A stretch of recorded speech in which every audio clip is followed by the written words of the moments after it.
So we join back in with part 2 of our adventures as our group began trying to investigate a little bit. Eleni, Ichi, and Dante managed to buy some more equipment to help them out in the Doom Hacker, while Volu tried to gather some information from the scriptorium and then had a bit of a misfortune trying to use spells on well-versed magic students who luckily took it as just a prank and not an offensive action, and in return suggested Volu hopped his way down to the Crucible.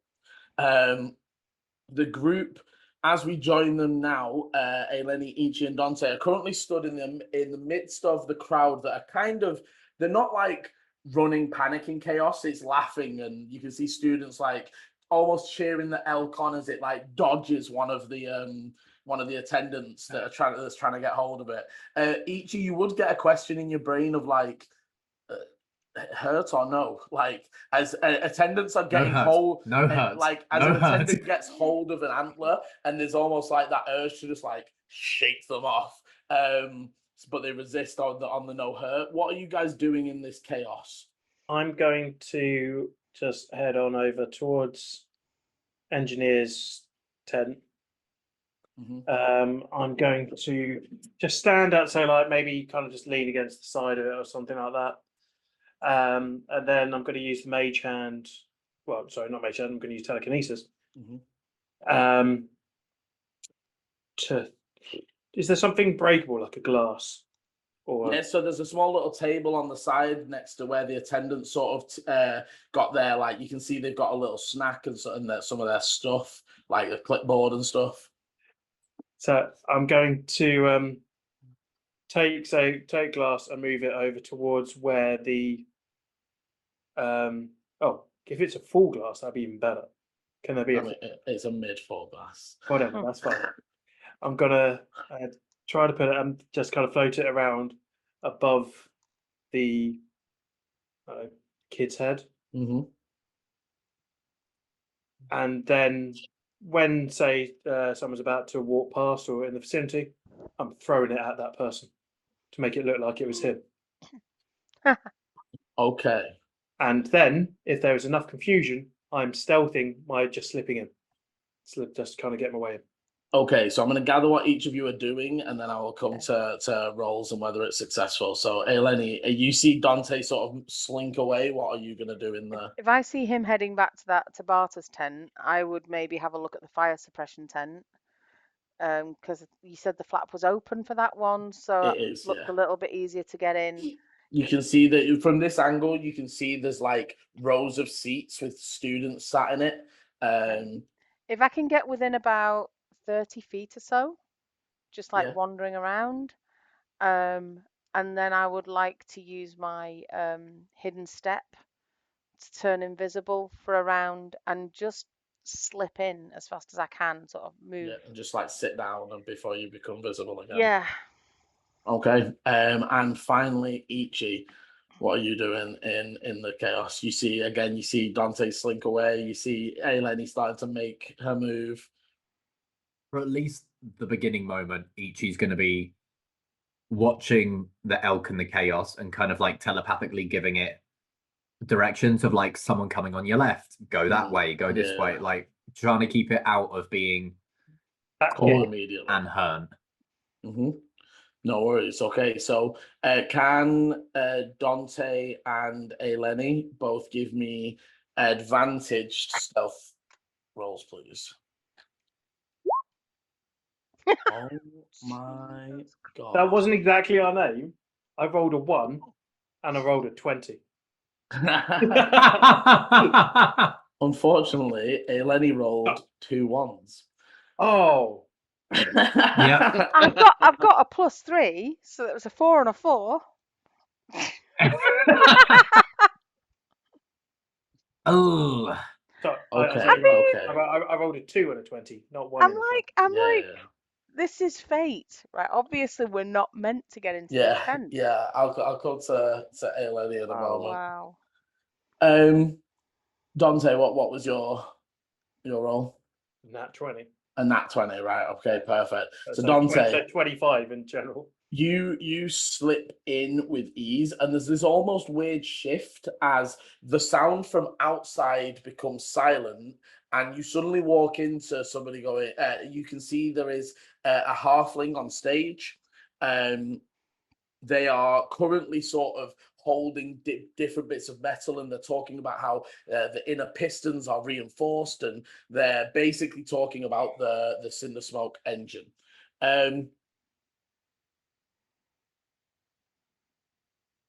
Yeah, okay. Can I just ask what happened to, like, did it throw and hit some of the glass? You don't get to know because you wouldn't see it. You stuck it into the shut flap. So I'm gonna yeah, you like that one. Ichi, as you're sort of watching and guiding, there's this sudden like enough, and your elk just vanishes. You can tell not killed, they were dispelled, or banished. And everyone sort of hushes and looks, and now standing almost not, it's like the small stage bit where there was somebody talking about the car. You can now see a very elderly looking, very regally dressed in wizardly robes, purple tiefling, and you would recognize Alar Moonshadow. I will not have our guest disrespected in this manner.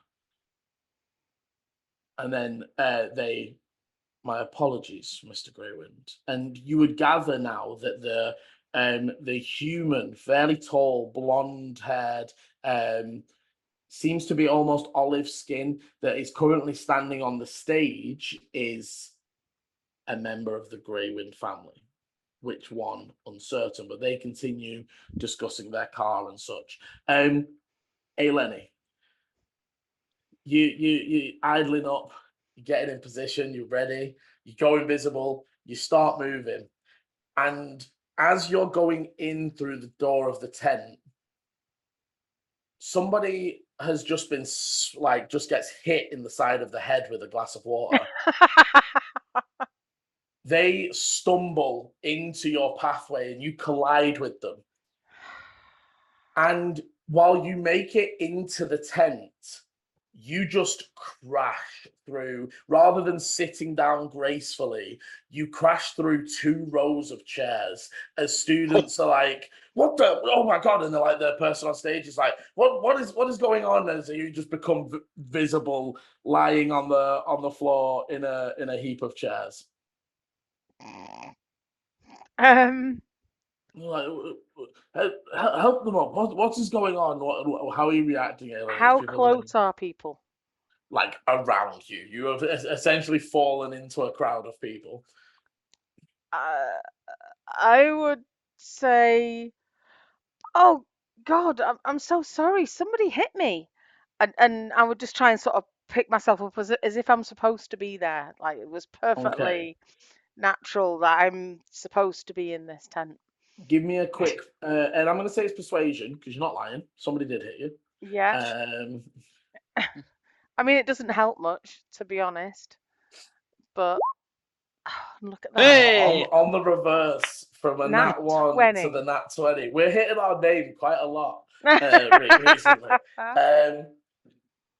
You see the people around you like, oh my gosh, that's awful, and start like picking you up and helping you sort the chairs out. The person on stage you see is a dwarf, and they seem more frustrated and annoyed by the situation. It's almost just like, for God's sake, like just pick yourselves up quietly and sit down. Where was I again? But you do manage to sort of like see yourself. The person next to you, you see there's a Goliath and a human that are sat next to you that sort of go like, are you okay? Are you all right? Yeah, thank you. Sorry, I didn't mean to disturb. And then I'll just look at the dwarf as if, let's focus. Yeah, okay. I'm going to quickly flick over to Volu. Ichi, obviously, as you sort of look back, the people have, mainly at the presence of Alar Moonshadow, they've now like stood to attention and are really paying are doing their jobs properly now. But have a thought about whether you're just going to wait or what you want to do next. Volu, you have been released from the suggestion spell from just on like you've been hopping for 20 odd minutes, and eventually you fell down and scraped your knee, and that damage broke the magical hold. But you would be like, oh, your legs tired. Again, luckily it wasn't like hop on your right leg, so you have been able to switch, but your legs are tired. Feels like you took the stairs.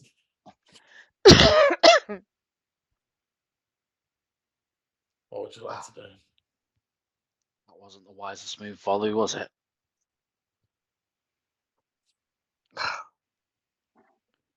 So I'm at that point. Okay. Am I just going to head straight back up? What's around me at the moment? So you're currently at the edge of the Forge Ward. You're right near the actual crucible, and you are, if I ping on the map, sort of at the top of this rampy bit down. So you're mainly around residential and a few forges, but you can see, hear, and smell the contest of food that is going on just a few 100 feet away from you. Well, I am tired, so I might check that out. You definitely would be able to head down in and take a look. As you get down there, you can see that there's sort of there's loads more stalls, whereas previously it was like big stages yesterday. It's now like lots and lots of different stalls, and they're sort of set up by their food type. So it definitely seems to be like different cultural foods and different foods from all over the world, but they've sort of put all of one kind of food together, and you can see there's different bits of judgings going on. You can definitely have a field day. Everything looks great. Everything seems like it would be right up your alley. Can I do like a scan to see if there's anything strange? Like that, all that seems normal, but is there anything? Okay, like give me a perception, as I'm going to say it might take a bit of time, but you're just going to do some people watching basically for a little time. Okay, yeah, go for it. Give me a perception. 14. Okay. So you're walking around, you do down here manage to get a few freebies. Some people just sort of, even as you just pass in, they like give you, there's like almost like small versions of the pitters, and like mini cakes and mini sandwiches and stuff that they're handing out to sort of tempt you into buying more. You can see every time I get offered one, I'm like, why, thank you, and then I'll just carry on walking. Yeah, that's you would note that there is like, it seems fairly decently priced. There's almost like a standard price throughout the festival. It's almost like 1 or 2 silver for the foods that are going on. And you can hear the different people taking part in contests. There's like an eating contest and a drinking contest. There's like a bobbing for apples in barrels and stuff. All sorts of different fun games. With the 14, depends what you would classify as weird. I think you would.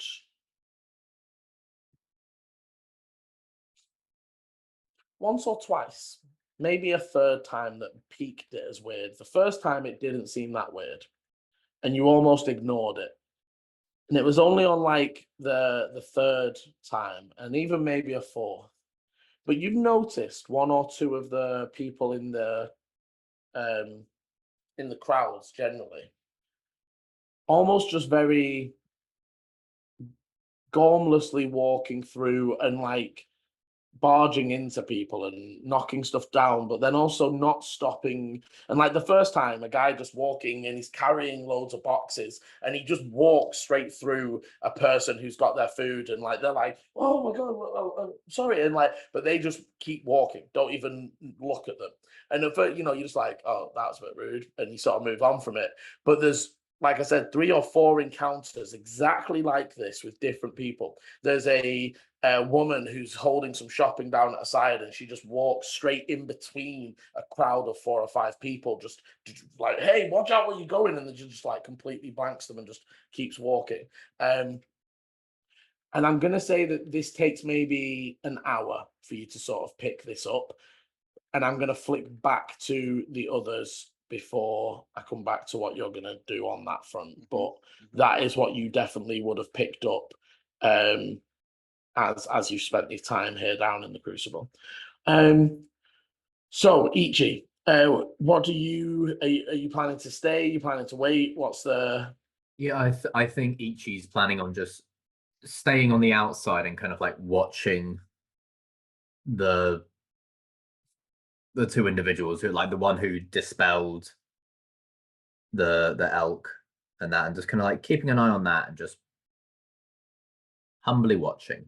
Okay, so you would definitely see Alar takes a step to the side and sort of sits down, and this Mr. Greywind steps up and starts continuing to talk about the vehicle. That you would gather from the as they say, the Sandstorm is a more sleek single driver, though it can be modded for a second.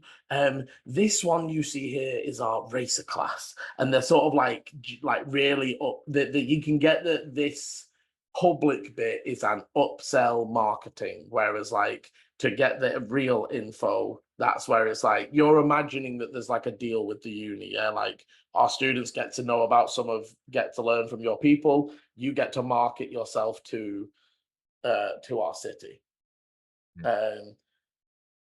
But you would learn that it is so you would learn that part of what makes the Sandstorm especially good, generally, there's some of their upselling points, is some of the parts are made from mithril. So while it is still just as strong as its counterparts, it is lighter. He claims it is faster than the standard model. Though you would also hear like almost like just comments of disbelief throughout the crowd as they're sort of talking about it, because as known, the current ones are pretty fast as it is. And you would also know that their engine, can't think of what you call it, the like slot where the engine goes and the bonnet and such is reinforced. So basically, like the heaviest part of the vehicle is the front bit, but that is also one of the most protected areas. You would also learn that it's purchasable for the costly sum of 50,000 gold. I'll buy it. Yeah. But that is the like sort of what he's talking, and you can definitely get, and he's talking about like even to some of the students, there's mentions of like plans and blah blah blah, so paying it over time and those sorts of things. But you would get most of the selling spiel, if that makes sense. Dante, you slip in and sit down, and you would you can see Barter. So first of all, Barter is a halfling. They are a stout halfling. They have shoulder length brown hair, and they seem quite well dressed, and for definitely an engine, they're definitely like very intelligent as they're sort of talking about all these bits. You would also pick up that sort of strength in a smith, right? You gather that they probably, as well as inventing some of this, have smithed a lot of this themselves. They don't look like the lab coat sort of researcher, if that makes sense. They are mostly talking about the improvements they've made to the basic Cinder Smoke engine, in that they have done extra work in tightening up some of the loose spaces. They talk about the fact that they've changed the fuel entry so that it can be placed in between the legs, as you saw on the other vehicle. It also uses like almost very light magic to create a small airflow that like will sort of stop any of the gunpowder just spilling out, because one of the issues you've had when you're trying to just load it into a vehicle while you're doing this is that some of the gunpowder just is out of the tube. So basically there's like it's almost like a little vacuum tube. They talk about how all the materials are like sourced from, so they talk about they are sourced from the mountains, not from the mountains, sorry, from mines in the north west of Vercel, and it all looks very well crafted. Everything's a lot smoother. You gather that this engine is much less prone to just exploding. He also talks about that they are, while not proof of exploding, have a design feature that causes them to almost, it shells the explosion. So it's almost like not death-free, but it almost stops your entire vehicle exploding if you have a critical failure. And he is very, they don't ever say like the big scare. It is like, if you suffer a critical failure, the outer shell of the cinder smoke engine will protect you from any, yeah, blah blah blah blah blah. So I think that would give you, in terms of for Chris, just sort of what that means for what you were already thinking. It's still going to mean the entry tube is your best bet for causing full explosions. But that's still underneath the person. It is. You also think, from what they're talking about, the way they've covered it up, you think almost rather than trying to just hit it with fire damage, getting it on fire, especially, and I think the hint for you that you would gather from this is like an oil that could get in between the bits rather than something thick and viscous. So obviously you've got your pitch for lighting it maybe, but maybe even something to coat it in beforehand might be better than just trying to like firebolt.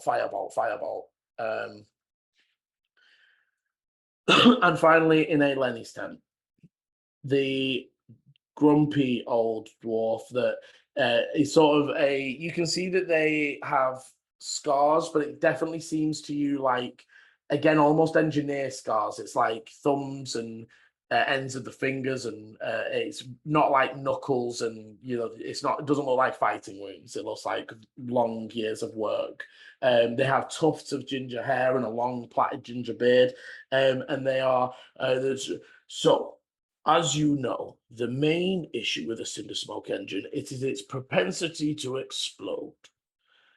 Now, we at Greywind Aether believe that danger should not be a deterrent to our advancement.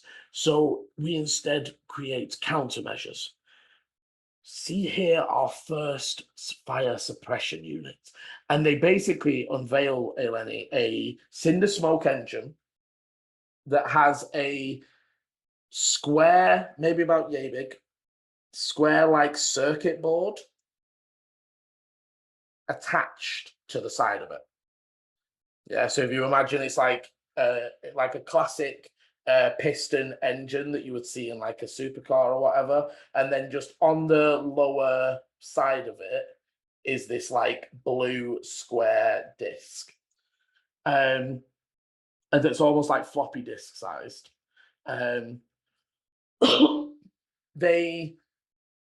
If this system detects fire, critical failure, attacks from enemy that involve heat, it will activate. And they motion to a gnome that stood on the side that seems dressed in similar clothing, and nod to them. And they point a finger at it and cast, what's the spell? Why is the spell just gone? Scorching Ray.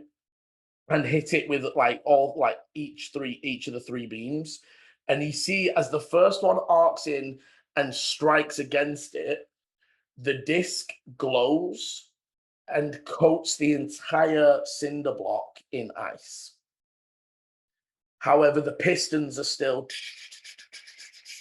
everything's still moving and working. It's just coated in ice as the second and third into it. But you can see that it's almost given it mechanically resistance to the fire damage from external sources. And they say, and just in case, should you suffer a fatal critical failure, and they go over to the actual entry tube where the gunpowder is fed in, and they light a match and throw it in. And you see as the inner engine and people in the room go like, "Whoa, fuck! What are you doing?" And like react like Jesus. The glow of the blue ice glow cracks and almost like you can see it almost expanding under the fire and explosion, but it then almost inwardly sprays, like almost like cone of cold, like before the entire thing fades and the blue floppy disk breaks. After a critical failure, the system will unfortunately break. This is due to the necessary work, but with your help, we are looking for young minds to help us advance the technology. We need researchers. And suddenly, Eleni, you sort of realize that this is like recruitment drive 10. And you look around and it is all much older, potentially in their final years. The sort of students that would be moving on to working for somebody, and you would gather, you can stay for as long as you want, but the rest of it very much becomes about how they need new young minds to create better, more accurate technology so that these won't break on use and more sustainable, blah, blah, blah, and then it turns into a bit of a marketing spiel. Is it once he's done his speech, are people able to walk up and look at things, or is it very much he's on stage and everybody else He's on is? stage as everyone's down. They as they're finishing, they start to if you would like to talk to Podri, and they motion, or they actually motion out to the door. There are half-orc fellow at the door with the clipboard. You can sign up for our one-to-one talks that will be happening later in the year. And they sort of, again, it's very much like it will be handled through your school, because obviously it's like and it's like leave your student identification number, blah blah blah blah. And they're not stopping people from standing and looking, but you can't like go up and touch. I would go and look. And especially if there's a crowd, I would just try and like fit in with the crowd. Just having a look around it. Are people asking questions? Is he inviting, is he allowing people to? No, after he directs people to Podri, he leaves. Right. The gnome stays on the side, but just silently stands there watching, making sure no one touches. And mostly it's just the students talking amongst themselves. There's a few that are like, how cool would it be to work for a company that are like, trying to do it. There's a lot of excitement about it. There's even some people talking about, think of the applications towards buildings, and maybe we could do fire suppression on a large scale. And there's talks, and it's very much turning into academic discussion and the thoughts of working for such a company. The Goliath and the human that helped me when I arrived, are they anywhere near? Yes, they're sort of stood over to one side, and you can see you would actually be able to hear the Goliath is going like, I'm going to sign up. I definitely am going to sign up. I think this would be, I think my dad would think this is really, really cool. And the other one's like, the human seems a little less sold, but they're like, it's cool and everything, but not my flavor of magic. I think I would wander as if I was going out, and then I would sort of see them and say, "Oh, Thanks again. That was so embarrassing. Oh, no worries. The the Goliath is still sort of staring at the machine, but the human extends a hand and says, "I'm Lana. Don't worry, these things happen, especially if you were hit. Are you okay?" Yeah, just my pride, I think, is hurt more than I am. I would hold a hand out. I would shake her hand and say, Lana, I'm Eva. I haven't seen you around the academy before, Eva. Are you new? Yeah, I'm really new actually. My family's moving here. The timing with the festival and everything, it's been chaos. So yeah, I'm here later than I was supposed to be, but some exciting stuff going on. But yes, I mean, uh, that one there is Gunter. They are going to be racing in the Doom Hacker. It should be it'll be interesting to see if what they say it can do really holds up.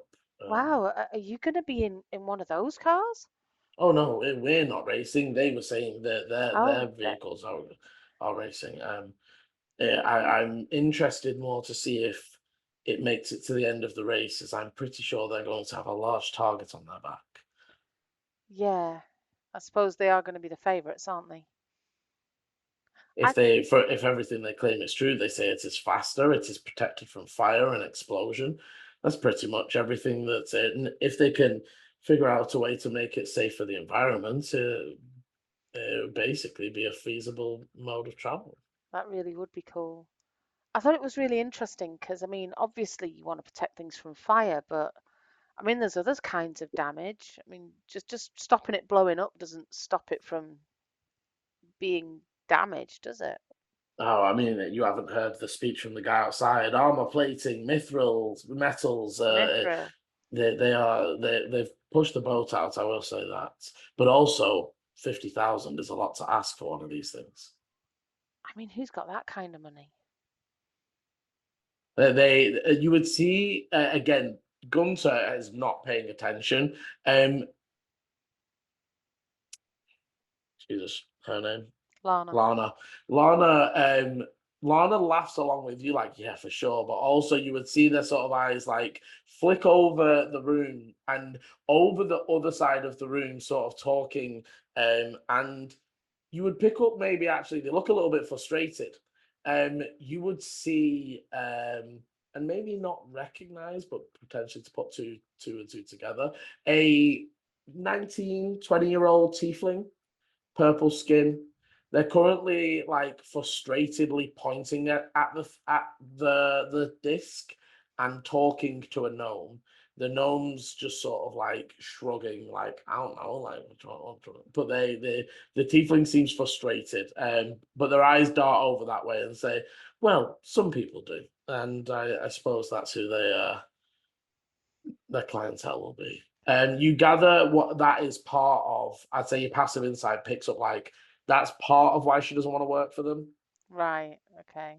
It's like, and actually, you would know this a little bit, and actually, hearing the 50,000 would confirm it a little bit. There is like one of the big things that like everyone was talking about when the Cinder Smoke came out was its sudden availability to the lower classes. Before that, Aether Stream vehicles had basically only been for the rich, and cities had taxes if you could afford to use them. And so now the safety is for the rich people again and not for the... And if they can again make these new brand fancy ones, and yeah, that you just get that irk from her, like when she says there are some who would pay for such services. Well, we can but dream, right? But it was really nice to meet you. Thank you, and yeah, Me too. Hope to see you around maybe. And then I would just sort of wave and head out. Yeah, as you're leaving, Gunter suddenly sort of goes like, "Oh, hey, yeah, bye, yeah, yeah." Okay. And I would try and find Ichi when I come outside. Okay, Dante, how long would you stay? Again, yours as well. And these, they are literally just careers fairs, right? This is just a careers fair with a fancy vehicle. Yours at the end turns into like talking about smithings and crafters and people who are capable at, creating new and inventive things. And they sort of, again, direct people towards pottery at the door. Just, I want to ask the question just of if there's people, what would be the next technological leap that you would need? So is there a part of this car that needs more futuristic or like future minds more than others? Yeah, like, not at all. Every part of every mechanic, every worker is necessary to create the ultimate Aether Stream vehicle. But for this one, is there what would you say would be the weakest point? Something to target if you were to give it to us to try to fix. What would you say would be the point?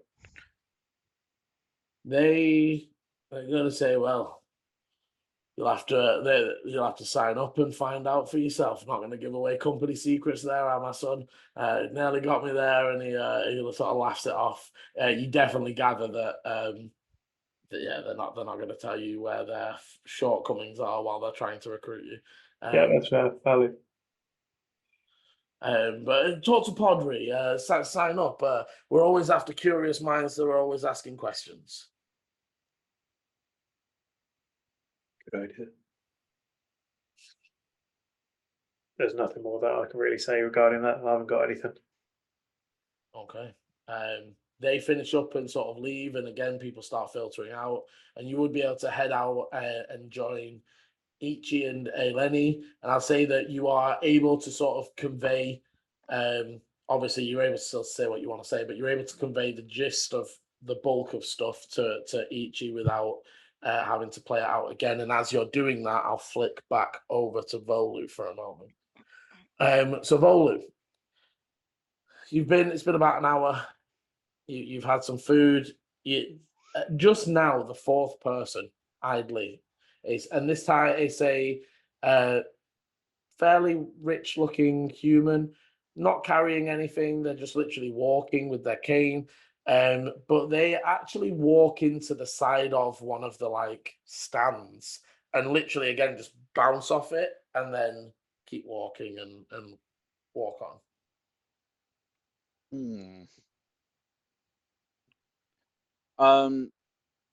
Do I see any more that haven't passed me yet? You can keep an eye out for one if you want to give me a new perception and sort of like specifically watch for one.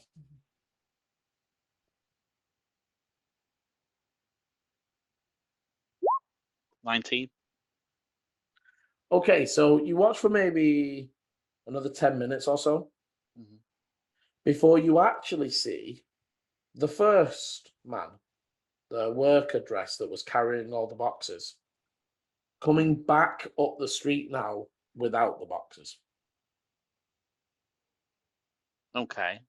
So I'm going to just casually walk and try and get in his way. Okay. You very easily maneuver yourself into his path, and are you planning to stand firm as they do just straight up walk into you? I am actually going to stand there, see if they notice me, and if they don't do anything, I am gonna cast Gust to try and push them 5 feet backwards. Okay, so you cast a gust. They like just stumble backwards. A few people like look and are like, what's a guard would sort of no casting spells around the civilians. And as you're watching Volu, the guy just keeps walking and sort of veers around you, but starts to like continue on the path they were previously taking. I'll apologize to the guard and follow him. Okay, are you trying to follow stealthily, or are you making more efforts to? Are you just trying to? I'm just gonna try and keep up with him. Okay, so I won't ask for any rolls because you're able to keep up with him there at a leisurely pace. And they walk all the way over and up to the old market. They sort of take a step through, and as they move through, they actually step to like in between. If you imagine there's like rows of stalls, and there's the in between space where the people who man the stalls keep spare stock, and that's those sorts of things. So if you imagine almost like a ginnel full of boxes and stuff, they step through there, and one of the workers goes like, "Oh, hey Joe, how's it going?" And he just sort of again just no response but through, and just sort of goes like, I'll talk to you later, but don't worry if you're busy. And but they seem to know him. It wasn't like, oh, hey, why are you going back there? They're like, oh, he should be back there, sort of vibes. And as you get a bit closer, you would be able to see him down the way, sort of stacking up boxes, but you would know and pick up the vibe that you're not really allowed there. So you would you're not supposed to go into that like employee area. But you can see them, and they're not trying to like leave out the other side. They're like stacking up boxes. I'm gonna go to the guy who recognized Joe. I'll be like, "Hi, Joe just dropped something. Is it all right if I go and give it him?" Give me a deception. Making me roll. I'm gonna say advantage because you named him. 80k advantage. So let me do that again. I mean, 18 hopefully is enough.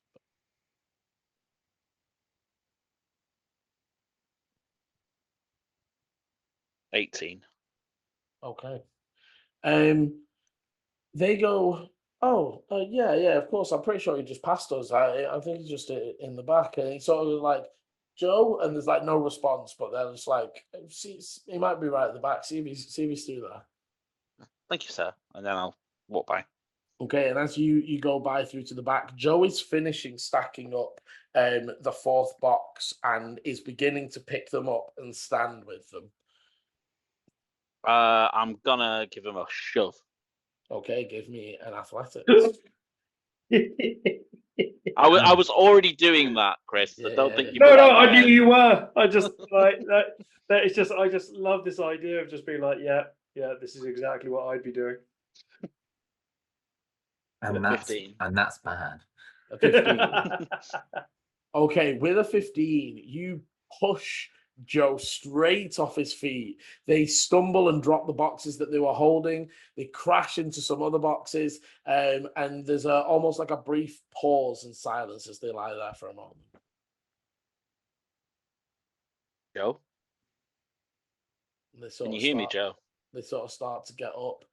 They like slowly get to their feet and again move over and start stacking those same boxes up. Give me a perception as they're like sort of literally like crouched 5 foot in front of you, just stacking up. 12. Okay. Stab it. They just continue. Okay. At that point, I'm gonna go up to him and go, Joe, snap out of it and cast Dispel Magic.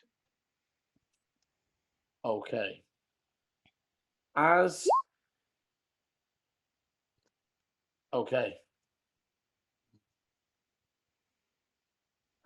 you cast your spell, you feel the energies fire out of your hand, and I need you to make a wisdom roll, please, because you would feel that the energy in this spell is higher than is more dense and overflowing. That's not wisdom.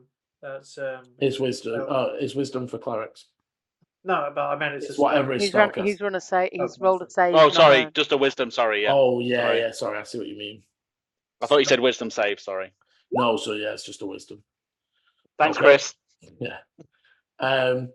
Okay, 17. so you push out with the dispel and release the energies that you feel have hold on him. And he just is sort of immediately is like, wait, where am I? And he sort of looks up and he's like, oh, who are you and why are you back here? I don't think you should be back here, fella. It's like, why am I back here? What where do you remember being, Joe? I've been with you for quite a while now, and you don't seem yourself. Everyone says so. I I don't know. I can't remember.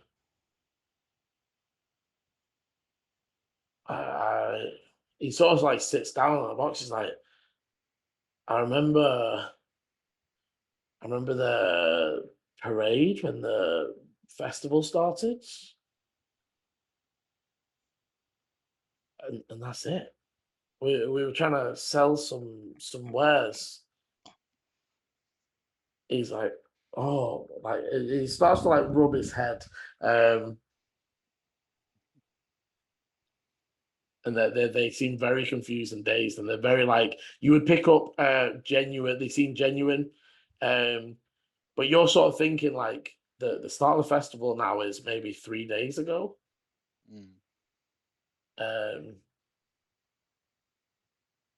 If he's been under control that long.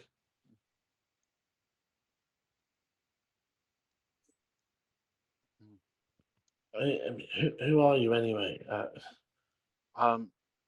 My name is Clovis.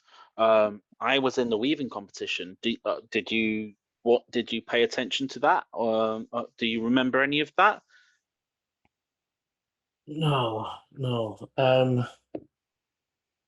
like I said, on the What wares were you selling?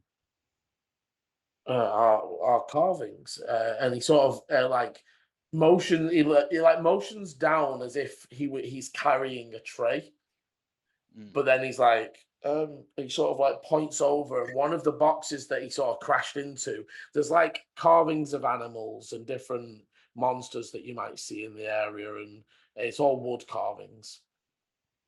Oh wow, these are really good. Do you make these, or do you know who makes these? Yeah, me and my family make them. We were selling those. We'd gone up to the Mythic Ward. There's lots of open space, and we knew all of the parade things were going to come through that area. And yeah, I mean, I don't even know where my phone. I think I need to get home. Maybe he's definitely like rubbing his head, and as he rubs his head and sort of puts his head in his hand, his sleeve rolls down, and you would see a silver like bracelet, and it catches you as completely out of place. It's almost like beautifully decorative, noble style bracelet on this, not badly dressed, but as in like he's wearing very functional clothes. He's got his like, walking boots on and his carpentry robes on and stuff. It's out of place for what he's wearing. Okay. I'll be like, maybe that's a wise deal. Let me give you a hand, and then I'll give him a hand, and I'll try and take the bracelet. Are you trying to be subtle about it, or just trying to snatch it?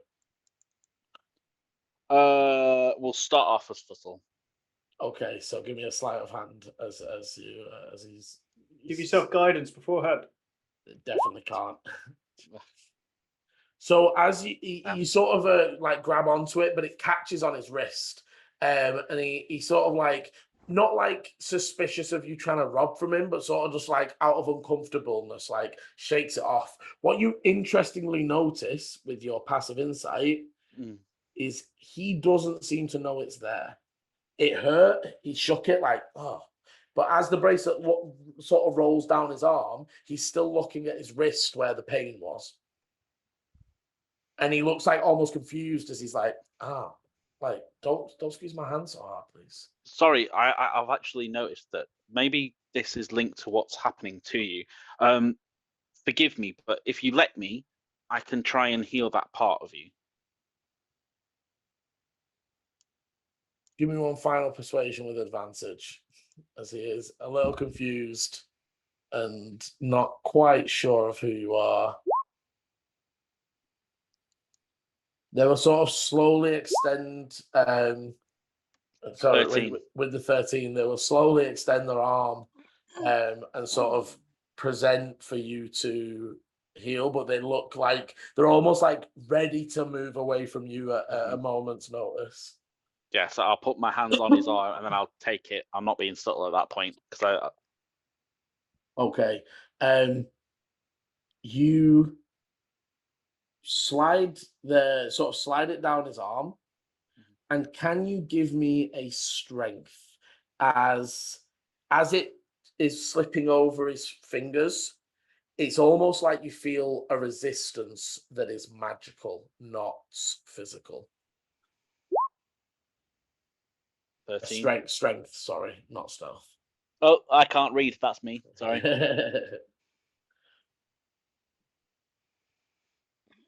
Come on, please be there. You've got this. 10. Okay, as you're sort of pulling at it, it doesn't like snap back on, but it doesn't come off either. And as you're like pulling on it, he suddenly goes, "Oh, I don't feel too good. I feel kind of sick, man. 1 second." And he like starts throwing up, and it is black. And as it hits the floor, you're still pulling, and it hits the floor with more weight than vomit should have. It almost like feet. And as you turn around, there is a small quasit creature covered in black ink, and that is where we are going to end this week's session. Ew. Excuse me? Thank you very much for watching. As always, thank you very much for playing. If you are enjoying the adventures as they go on so far, please hit the like and subscribe button so you know when the videos are coming out. And as always, roll well. Bye.